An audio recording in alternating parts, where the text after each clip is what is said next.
Hoy analizaremos el Cristo Redentor, una obra maestra de la escultura. Acompáñanos.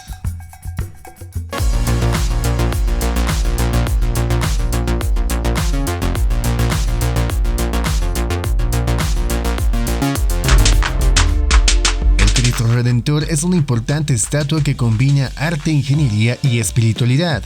Es tanto un símbolo de la identidad brasileña como un referente mundial de la arquitectura monumental. Con sus 38 metros de altura, incluyendo su base de 8 metros, el Cristo Redentor no solo domina el paisaje urbano, sino que también encarna un mensaje de paz y acogida universal. La idea de construir una estatua religiosa en Río de Janeiro se remonta a principios del siglo XIX, durante el periodo de la monarquía brasileña. Sin embargo, no fue hasta 1921, en el marco de las celebraciones del centenario de la independencia de Brasil, que el proyecto comenzó a tomar forma. El monumento fue construido en Francia en 1922 mediante una colaboración entre los brasileños Heitor da Silva Costa y Carlos Oswald, los franceses Paul Landowski y Albert Caquot y el rumano George Leonida. Fue inaugurado el 12 de octubre de 1931, fiesta de Nuestra Señora de Aparecida.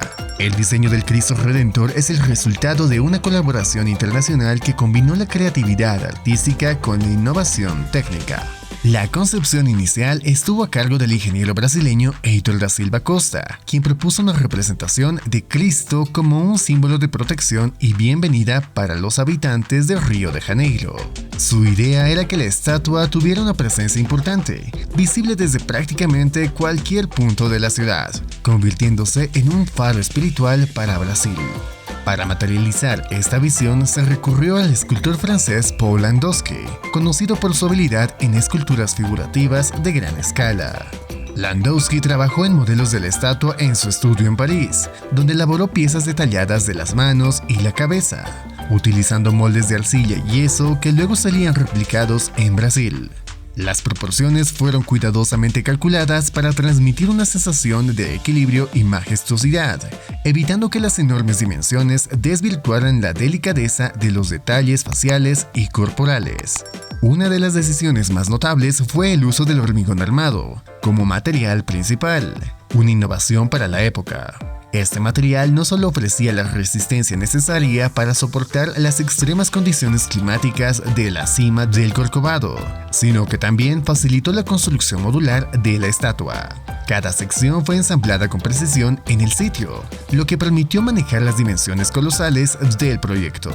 La superficie exterior de la estatua fue recubierta con piedra esteatita, un material seleccionado tanto por su durabilidad como por su textura suave y brillante. Este acabado confiere al Cristo Redentor su característica tonalidad clara y le otorga una resistencia especial contra los efectos de la lluvia, el viento y la alta humedad de la región. El diseño final con los brazos extendidos es un gesto de acogida universal. Transmite un mensaje de paz y unidad que ha resonado a lo largo de las décadas. Para muchos es un símbolo de fe cristiana y un recordatorio de los valores de amor y compasión. Sin embargo, también representa la identidad cultural de Brasil, un país conocido por su diversidad y hospitalidad. Desde su inauguración, la estatua se ha convertido en un destino turístico de primer orden, atrayendo a millones de visitantes cada año.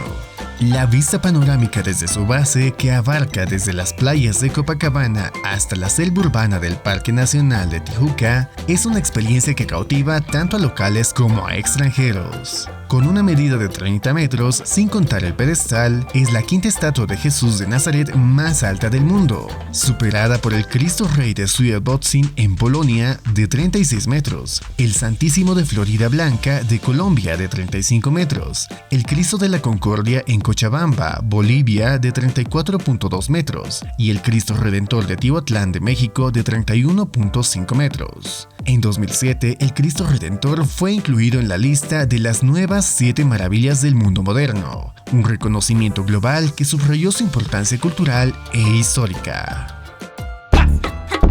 Gracias por acompañarnos en este viaje a través de la historia del arte. No olvides suscribirte y dejarnos tu opinión en los comentarios. Hasta la próxima.